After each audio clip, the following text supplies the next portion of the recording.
Hey everyone, this podcast is part of Story Mode, the podcast network of Gamefully Unemployed. You can support us and gain access to other great exclusive podcasts at patreon.com/gamefullyunemployed. That's patreon.com/GAMEFULLY unemployed, which is spelled like it sounds.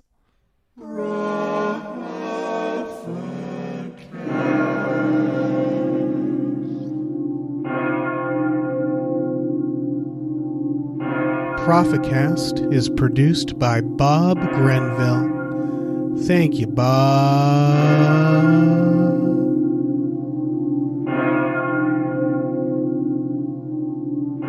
What's the name of this movie? The Prophecy Forsaken. Ugh. Real piece of shit, Tom. Yeah. It doesn't help that the titles become indistinguishable from each other. Yeah, but you know what this means, right? No. We're done. That's true. We're done with the Prophecy series. It started strongish, got less strong over time. But we thank Bob Grenville, our Patreon producer. Do we introduce ourselves? I don't know, man. It's the We're in the podcast. We're in the podcast. We're in this. Yeah. First of all, thank you, Bob Grenville. I'm one host, David Bell. I am another host, Tom Ryman. And you heard the title. We have an intro. Yeah. It's the PROPHECast. Yeah, and we're covering Prophecy. You said Forsaken, right? This is the fifth one. This movie, folks, is an hour and 15 minutes. Yes. And yet somehow it takes long. It takes about 4 hours to watch. Yeah. You turn it on and you and like time displaces around you. It's It's too long. This is the longest movie I have ever seen. This is a direct to DVD and direct sequel to the Prophecy 4, whatever Uprising. that was. It's Uprising. called Uprising. Yeah, I So it was have Uprising I have and the list Forsaken. open in front of me. I'm cheating. Oh, wow. Okay. Yeah. Yeah. Real piece of shit. So if people don't know, we've been going through the Prophecy films to, and they've been of varying quality, and we've just been trying to figure out. I don't know. What are we trying to figure out? What are the rules? No, I don't think we were trying to discover anything. Okay, so this isn't about this isn't about discovery in general. This is just us sifting through the rubble. Looking for stuff. This is us colliding with the Prophecy movies and then trying to make sense of the wreckage. That's what this is. Yeah, and it's been, I don't know. I want to use this episode, and maybe we'll end on it to talk about the series as a whole. But for now, I guess let's dive right into this piece of shit. Yeah. Let's do it. Yeah, this movie has Tony Todd in it. As an angel named Stark. Stark the Angel. Stark. A specific type of angel, and we'll get to that. We have two sections, if you remember, Tom. I don't. The first section... I do not. First section is called the Holy Text. And then What the Hell? The Holy Text is when I think we just go through the movie. We go through the plot. We used to have a third section called Walking Around, but man, we had to ditch that. Well, because the last two movies, Christopher Walken. Yeah, there's no more Walken. He wisely bounced out of this series. Very wisely, yes. So I guess, what do you remember from Uprising? I remember there's like a dirty cop. Don't ask me that. Okay. There's a dirty cop, and he has a sister that he doesn't know about. Satan shows up. He's like Sherlock. Yeah, he's extremely Sherlock, and he helps the dirty cop. They stop this angel that's trying to get this book called the Lexicon, which is like Revelation, a new chapter of the Bible that tells how the world ends or something. It's extended edition Revelation. Basically, it's like the extended edition Lord of the Rings of the Bible. Yeah, and it tells how it will end, and they're very unclear about why that matters. Like they're like, if you know what's going to happen, then you know what side to pick or something. And like they treat it like the sports almanac in Back to the Future. Mm-hmm. And in this one, it's even okay. It's even more unclear. So the sister survives in the last movie, and this is about the sister. Mm-hmm. Tony Todd's there. He hires an assassin. Yeah, because of angel law. Because there's laws now, apparently. Like later movie. Yeah, later on in the movie, like Satan is like, well, just like he's like, angel politics are pretty similar to human politics, and just like in the human world, there's laws and regulations and rules that they have to go by. So he can't just straight up murder you. He's got to hire somebody to do it for you. And I'm like, Christopher Walken didn't seem to have any trouble murdering people. Mm-hmm. Mm-hmm. Every new movie adds or changes the rules from the last one. Mm-hmm. And this is no different. So Tony Todd's trying to get the last page of this book, and there's an assassin, and he just keeps flip-flopping of what side he's on. Right, he's either a good guy or he becomes a good guy and a bad guy every other scene. Like he swaps allegiances in every scene he's in. Yeah, to the point of it felt like a parody. Yes. At the very end, when particularly the last scene where he keeps pointing the gun back and forth, and they keep treating it like that was like an SNL sketch. Yes, that was fucking. Also, he's like the assassin is Jason Scottley, who you may remember as Mowgli from the 1994 Jungle Book, or as the bad guy in the Kurt Russell film Soldier. Correct. I think he also played Bruce Lee in Dragon, the Bruce Lee story. Anyway. Okay. His weapon of choice to do like a precision assassination on this lady is a really, really shitty old Uzi. It has a silencer. With a silencer and like a stock attachment. Yeah, he's a terrible assassin. Like, I'm not a gun person, but I know that like you don't pick an Uzi for its precision. Yeah. And he keeps doing the thing where he's like, I never miss. And it's like, I don't think you have a choice with that Uzi. That thing, it's going to shoot about 100 bullets in 5 seconds. Yeah, I don't care. And I don't care what your fucking aim is. Yeah, it begins with him talking to Tony Todd, and he tries to kill himself. Mm-hmm. Or does he? He does. He kill himself? He shoots himself, and he shoots himself in the head. Brings him back. Yeah, Tony Todd does that familiar thing they all do. Yeah, that they all been doing in all the movies. So, and then he starts helping this lady. Not much happens. Not much happens. There There are so many long, boring conversations in various parts of Romania. Yes, they did not have money to make this movie. No. The moment there was a chase in a field, and it was just like a farmland chase where she's just running through a field. I was just like, oh, they don't have any money, huh? Did you notice that the manor house she exited vanished from the countryside during that Did chase? It really? Oh, yeah. Yeah, that checks It is nowhere to be found. The main the thrilling conclusion of this is on a rooftop of what looks like an abandoned school. Yeah, it's just some shitty. It could be any municipal building in Romania or wherever they film this. It's supposed to be Romania.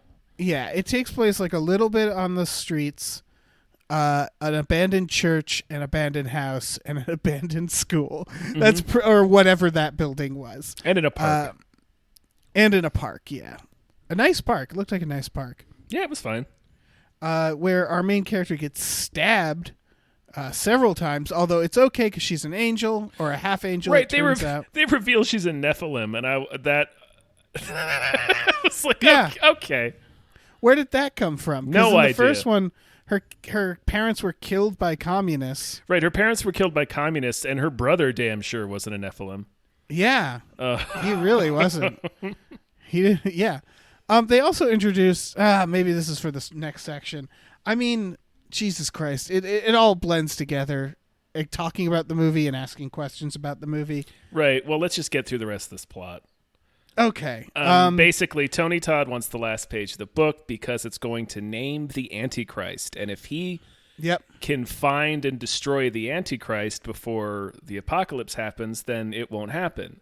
And he doesn't want the apocalypse to happen because it's like the rapture as well, and he doesn't want people to rejoin God or whatever. I don't know. Again, we're getting into the fucking Bible, and neither of us have any clue what it actually says. I'm just going off what this movie is telling me. Yeah. So it's basically Terminator rules. He's chasing her around. Yeah. I like that. Like, Satan's not in this one as much. He's only in like 3 scenes, but he's like a scamp. Like, I like that they made Lucifer a scamp. Yeah. Like a lovable, not really lovable scamp.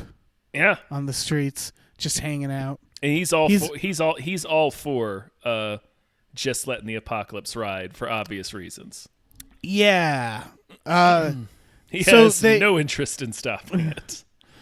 So at the end, the assassin, Tony Todd's like, you gotta kill her. And, oh God, there's so much that buns with what the hell. Because now he's like, shoot her in the head. Which, was that always a way you stop an angel? No. Okay. Very explicitly, to this point, it was you have to remove their heart. Yeah, that's also still on the table. Right. He just says you can shoot her in the head or rip her heart out, whichever. I'm like, I thought it was just the heart. Yeah. And at this point, that's just more or less how you kill anybody. Right. Yeah. Like, you can, right? Like, that's just like regular human vulnerability is the head or the heart. It's like, those are the 2 spots. Yeah, those are yeah. And she seemed to be affected by being stabbed. She at least felt pain. So it's just like, yeah, it's more or less how you kill a person. She's a little more invulnerable because the assassin lights her up, but and she flies off the building. Yeah, and like I feel like there was a better way of doing this. And so the papers go flying. Yeah, and as Tony a result, Todd's like, all the papers go flying all over the place, and he's like, "No!" It is no joke. About 2 minutes of him shouting "no" on this. I was about rooftop. to say this movie is an hour and 15, and about 10% of the movie is devoted to shots of papers flying in the air. Yeah, it felt like it takes her about 1,000 years to fall off the building. It's so many shots of the papers scattering. So many shots of Tony Todd on the rooftop freaking out. They also stretched out, like, again, hour 15. Right, so they're I feel really like they stretching for time. Yeah, they were in post-production. They're like, man, this thing's only 45 minutes. And they're like, I don't know. Can you loop a bunch of shots of him, like, trying to decide to shoot Tony Todd or her? Because that takes so fucking long, that sequence. It does. It's like a quadruple cross. Yes. On that rooftop. And also, like, he's an angel, and like these are like holy papers or whatever. How hard is it going to be for him to just fly down to the street and find the page that he needs? I know. I was going to save that for what the hell. Cannot be that hard. Like, okay, that's true. Okay. Since when was an angel thwarted by throwing papers in the air? He's like, darn it. Right, yeah, it's a fucking millennia long crisis thwarted by the wind. Yeah. It's like, he's got time, man. It's literally the fate of the universe. Go pick up the papers. Just Tony Todd, just go pick up the papers. They're still in the area. Yeah. Just pick up. She didn't throw them in a fire or anything. No, they more or less fell straight down. Mm-hmm. Yeah. Some light breeze. I mean, it's found by a child who is the same child who's listed. It's the Antichrist, yeah. Yeah, who on the piece of paper it looks like it had written Michael Palin, but that wasn't the name. Yeah, but what if? What if? It was close. It was like Mikhail. It's like Mikhail Pawn. Yeah, and the O looked like it doesn't matter. Yeah, and then it just ends, and that's it for the prophecy. That's the end of the prophecy series. Yeah, so the Antichrist goes skipping off to his parents, clutching a page of the director's cut of the Bible. Yes. Here's the thing. You're making a movie about like the Bible and junk, mm-hmm. And your budget keeps slowly diminishing as you go. Mm-hmm.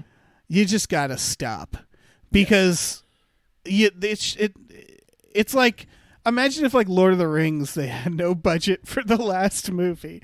You know, it's just like, what's even the point?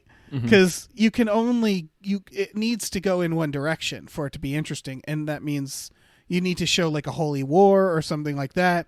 But no, it's just the prophecy series about the devil and God and angels warring on Earth ends with Tony Todd going, "Ah, darn," with like some book pages just pages flying in the air, scattering in the breeze, and him saying, "Arr," on top of a shitty old building. Yep.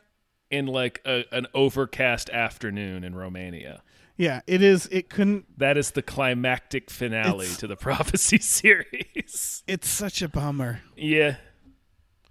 It started, strong. It's the opposite direction. Like it starts, like it ends small and it starts, it doesn't start big, but it starts bigger. I think it was kind of big in the middle when we learned that the Garden of Eden was a factory in L.A. That was part 2, but yeah. That was part 2, yeah. Mm-hmm. That was peak. Where Eric Roberts is just lighting candles. Yeah, Eric Roberts as what? Who is he playing? Which angel? I think he was Michael. As Michael hanging out in a factory. That was a shocking film. We learned a lot. I'm like thinking about how great that film was, because that was the one with Brittany Murphy. Yeah, and the Garden of Eden was in L.A. A surprise Danzig. Yeah, and Danzig shows up, and it's just like, have I died? Did I die? Is this me ascending? Yeah, am I bleeding out on my couch right now? Because this is nonsense. And these movies are just a big old, not even a wet fart, like a dry one. A painfully dry fart. Like a hot fart. Like one that hot, dry fart burns. Yeah, where you're like, oh. Yeah, it like stains. It's a hot fart that stains the wallpaper. See, I don't even want to give it that kind of credit as a hot fart. I want it to just be like an anticlimactic fart. Like a wheezy, gasping fart. Yeah, like a... I don't like not even, there's not even a smell to it. Mm-hmm. It just makes a noise. It's just like dry leaves rustling together.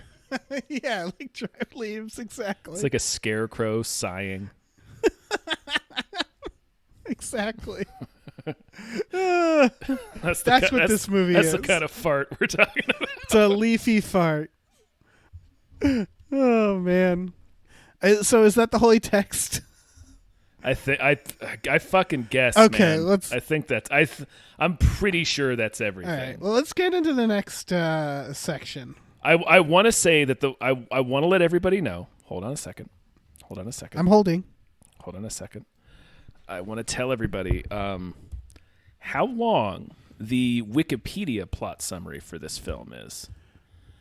It is 1,400 words. That's too many. It is entirely too many. That's too many words for the plot summary. I think that's more words that were in the actual script. Yeah, you're right.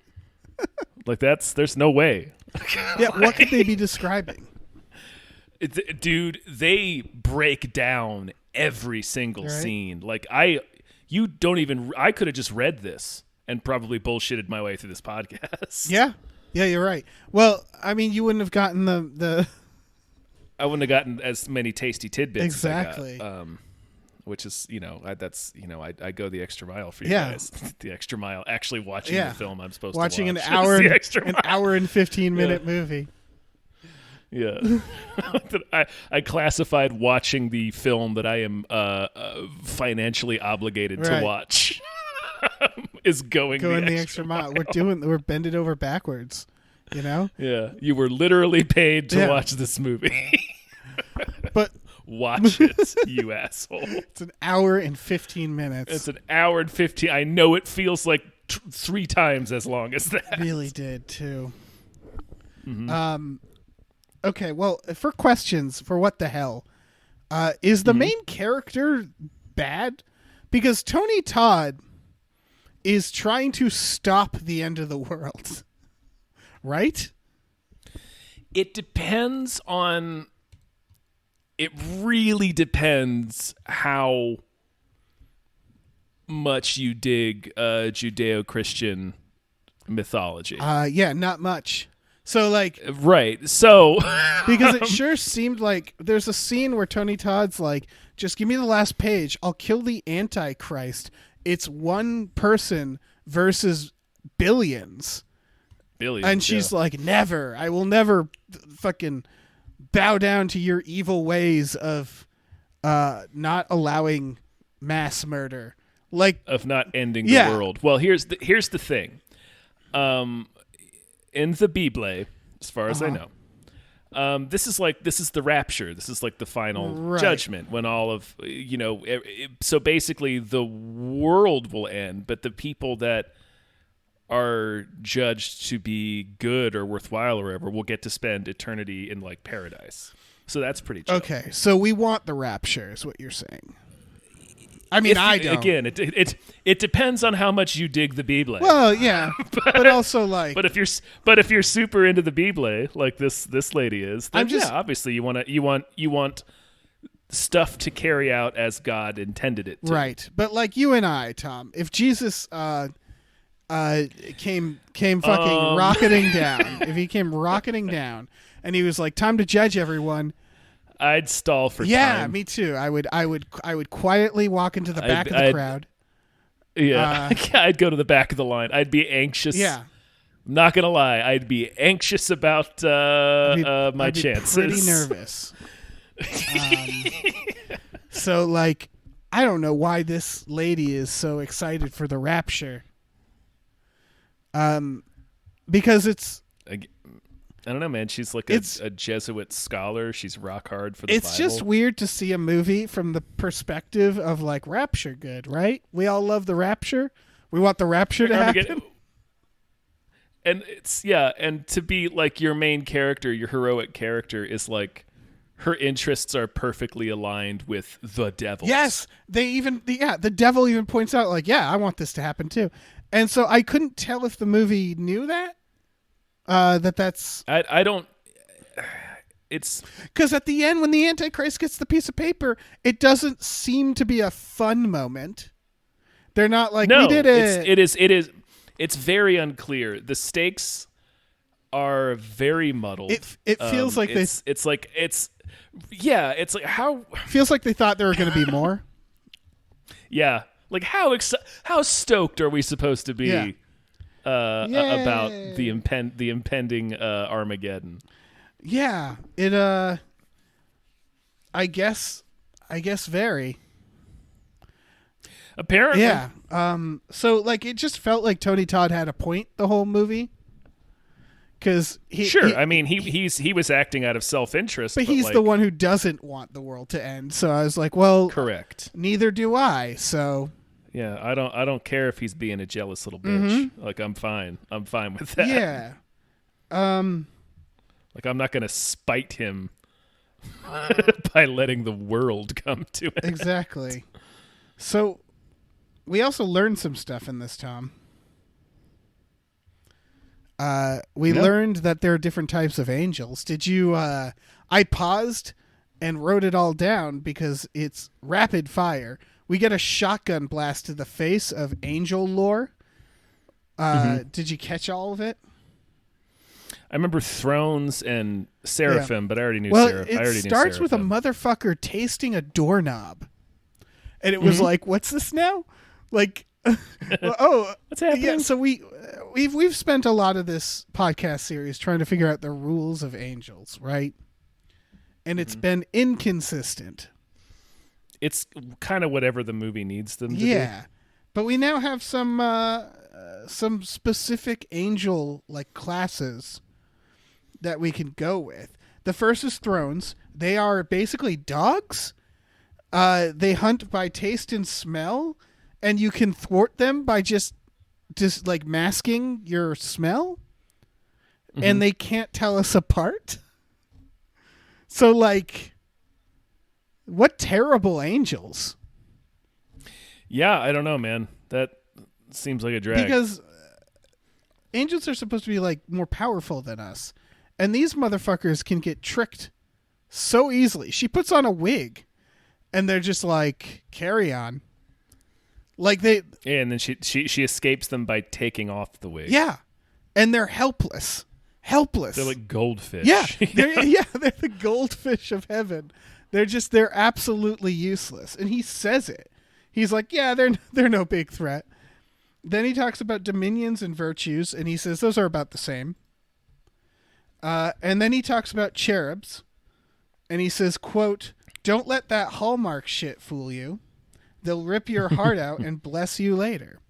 So I guess cherubs are the ones to fear? I guess. And then he talks about arcs and seraphs. And he says they take their orders straight from the top, and that's what Stark is, a seraph. Yeah, I think we already knew Archangel and Seraphim, right? Like that. Sure. Like Seraphim is from Dogma, and everybody knows what a fucking Archangel is. But he named 1, 2, 3, 4, 5, 6 types of angels. Mm-hmm. Half of them are fucking useless. Half of them you can push over. Yeah, that's a that's a shitty angel. You can trick half of them like Bugs Bunny does to Elmer Fudd with a wig. Like that's what you can do to these dumbasses. That's a bad angel. Yeah. That is a bad angel. It would have been nice for the series to open by explaining the different types of angels, but I didn't think they imagined they were going to get into that. Yeah, that's true. Because that's not even. I don't even think that's like biblical. I think that's like interpretations of the Bible. I don't think like. Also, again, I don't know. Neither one of us has any idea what the hell is in that book. Yes, I've never opened a Bible except for like stash something. Exactly. Yeah. That's where I keep my gun. Yeah. That's where I keep my Uzi. Yeah, your shitty Uzi where you never miss. It's like half of it's sticking out of the bottom of the Bible. I want to. It's just not hidden at all. Oh, it's perfect. It's like my Uzi is wearing a Bible. Yeah, it's like a tank top Bible. Yeah. I just have it resting on top of the Uzi. I want to note that you said the series didn't think they'd go into these. Neither does this film. They just say there's like 6 types of angels, and then we don't see any of them that I know of. Mm-hmm. He just tells us this. I wrote it down like I thought this was going to come into play later. Doesn't. I also don't understand. So the angels can't go into churches in this one again. They can't pull any horse shit in a church. Right, but remember when Christopher Walken couldn't pull any horse shit in a church, but he still walked in and like dragged her out? He just dragged her outside. Yeah. That's right. That was like a fucking incredible moment, it really was. Because I think we asked that question. It was like, she's like, oh, you'll be safe inside the church. And I think we both independently were like, well, can't he just carry her outside? And that is exactly what he does. Exactly what he does.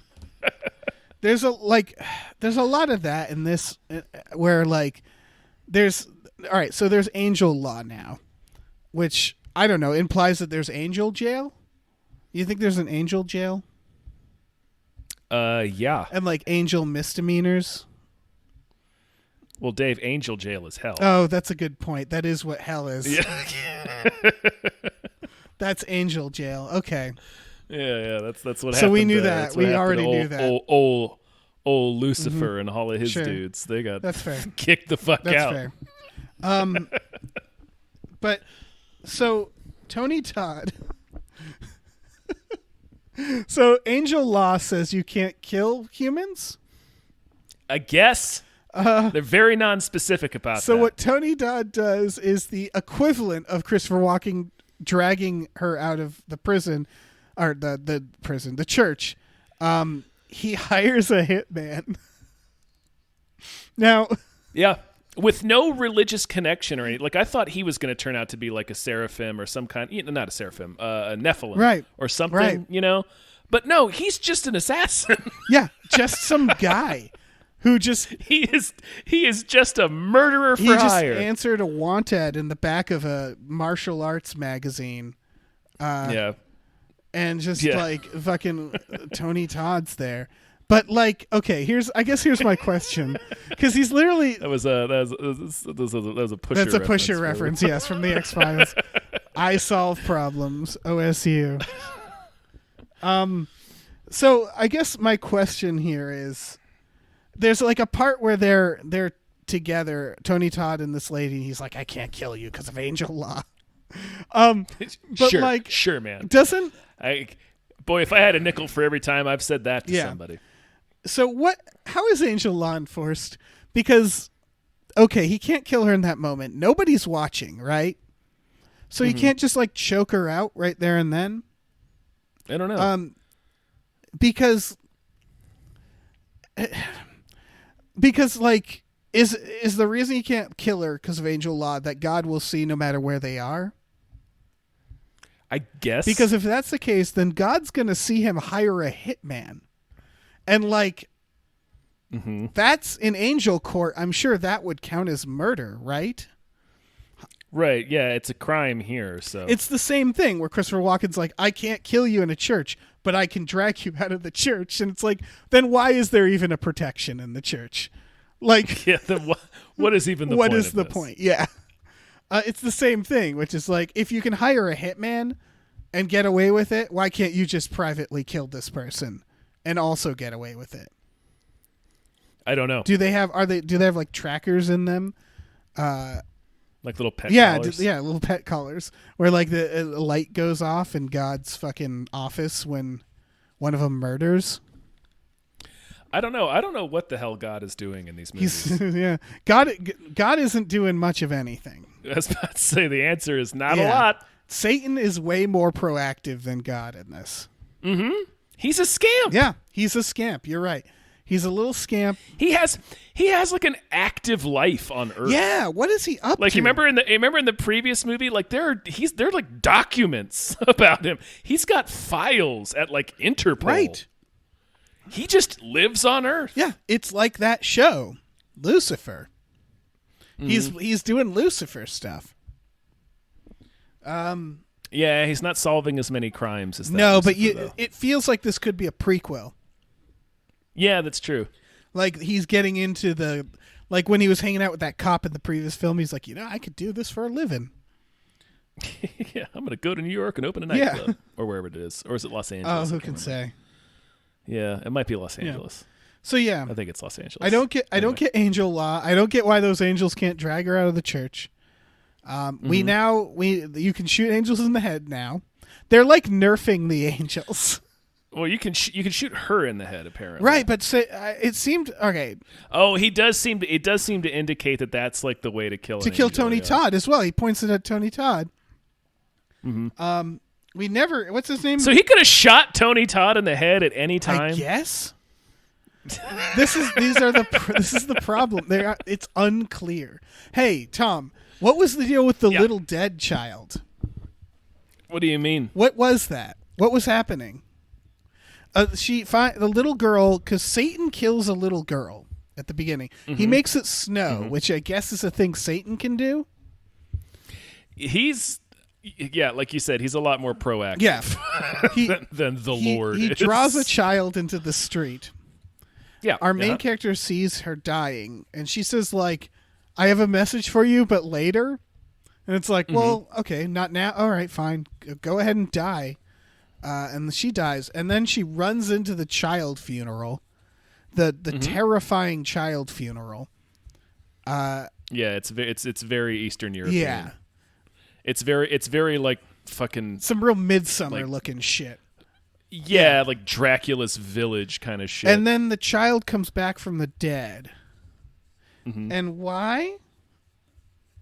What is? Well, she says Lucifer killed her in order because he knew that she would be able to use her funeral to escape the two shitty angels that can't find her after she takes her wig off. Okay. And then and then the message she delivers is that the angels aren't letting anyone into heaven right now. Got it. Because they're being pricks. Why didn't Lucifer just tell her that? Don't know. He killed a child to tell her that, but she sees him. You see, she's hanging out with him. That's only part of it. The other part was the funeral gave her cover to escape. Oh, okay. So he like Nicolas Cage in Next. He like kind of planned ahead. I was gonna say Bill and Ted, but sure, yeah, Bill and Ted's a better version. So hold on. So she is mad that Tony Todd wants to kill the Antichrist, but she's fine that Satan killed a child to give her an escape route. She does yell at him, but not for very long. Yeah. She's like, "You didn't have to kill her," and he's like, "Well, she was going to die anyway, eventually." Sure. So it's like you could say that about literally anybody you kill. Exactly. Like, I mean, yeah, it's the movie is very confused about who it wants us to root for. Yeah, I am very confused about all of this. This is. I still don't know what Dylan's deal is. What Dylan's entire deal is. He just is there, and I don't know why he chose to be good. And then chose to be bad again. Right, yeah, like he escape. He helps her escape rather than shoot her in the beginning for reasons that are never adequately explained. And then he just locks her out of his car. It just locks her out of his car. That is the funniest double cross. Yeah. He's just sitting there staring straight ahead. Yeah.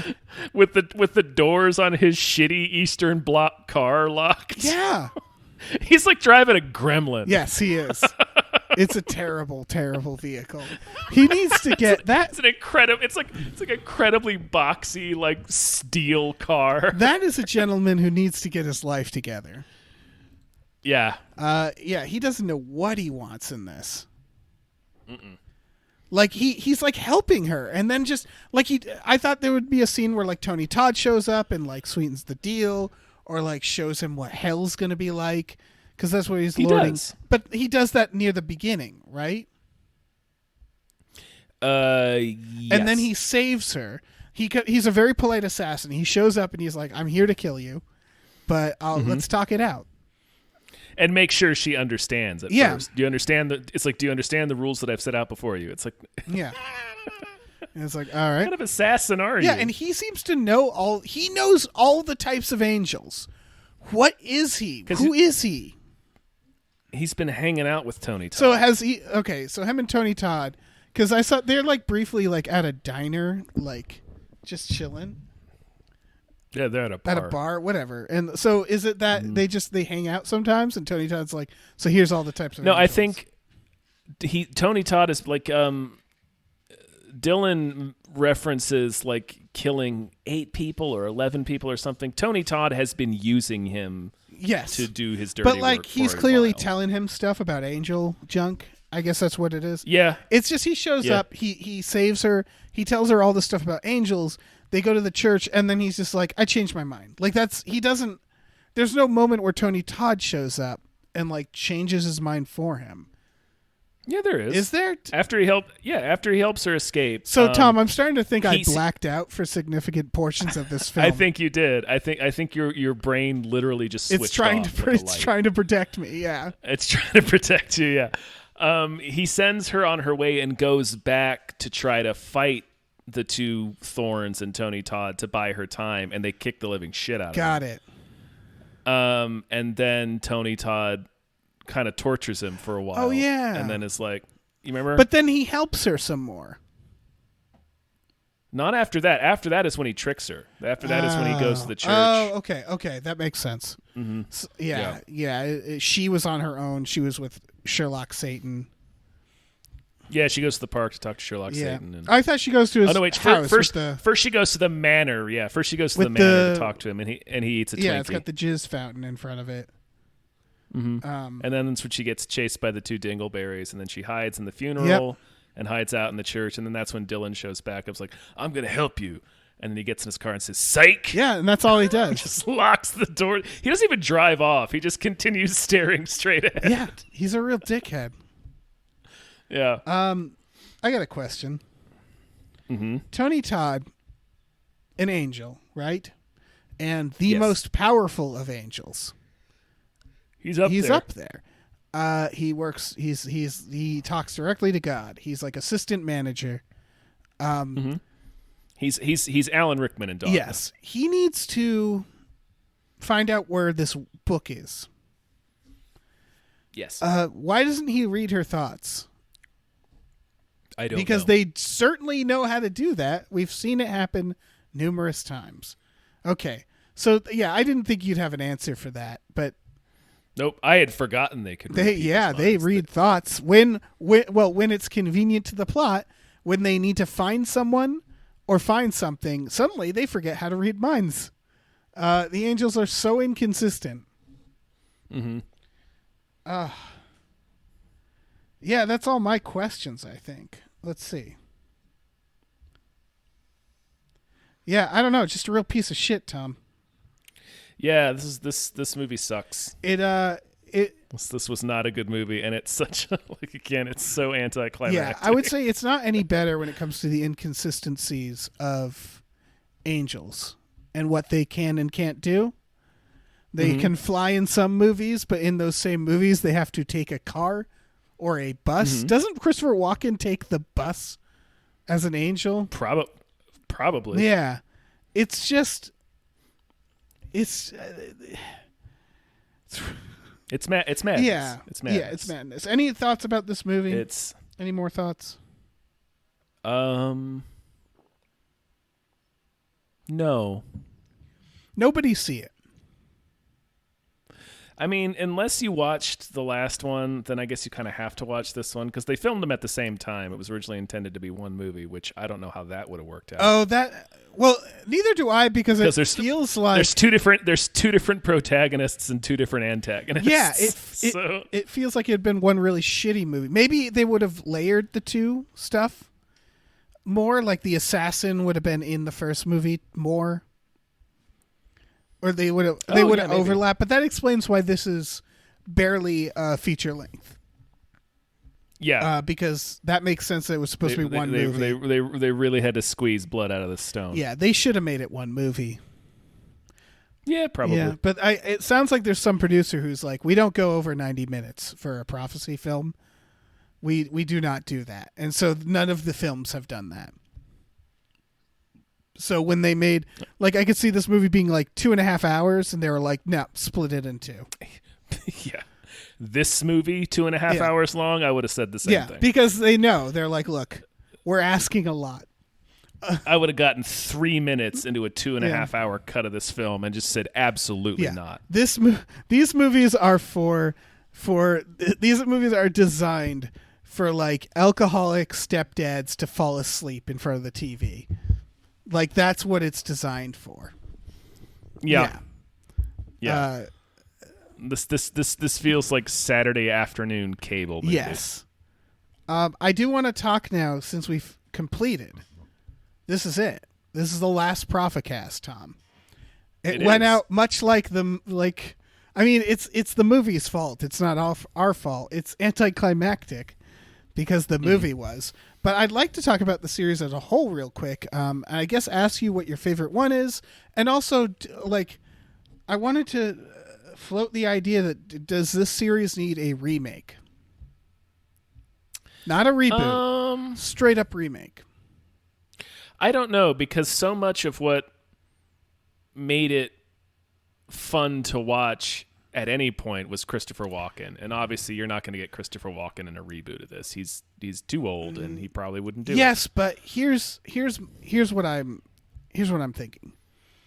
I think Christopher Walken is a big part of this movie, but I think a bigger part is the idea that angels are horrifying. They're scary. They're horror monsters, and you can get. I mean, think of all the actors you could get to play a Christopher Walken that role. You know, it's a role that a lot of actors would want to do. And with better CGI and like just better effects in general, a good director, you could do some real creepy shit with angels. Make it make more sense. Make like a really creepy, cool prophecy film with like, I don't know, who, like there's a ton of actors you'd want to play a creepy angel, right? Yeah, you could probably fill out that cast list with some cool Give it people. to Danzig again. You know, a tired absolutely. old Danzig grunting through some lines. Yeah, just really sweating. Yeah. Just like you like every review mentions how sweaty Danzig sweaty was. ass Danzig bumming everybody like out. All of the pull quotes are like, Danzig was remarkably sweaty. Yeah, that's what they put on the box. A real sweat fest. Good old Danzig. Yeah, I don't know, Tom. I know what you're saying with Christopher Walken. He's irreplaceable. But like the concept itself, I think is a good concept. Terminator, but angels. It's always going to be dumb. It can't not be dumb when the villain is angels, because thwarting an angel feels like fundamentally against what we think angels are, right? Yeah. They just have all the cheat codes. So like you shouldn't be able to ever hide from an angel, right? You would think. I don't know. But then again, Dogma. Yeah. You can't. They can hide from the. It doesn't matter. My point is that I think someone should reboot this. Yeah, you could clean up this script for sure. Yeah. What's your favorite one? What's your favorite prophecy?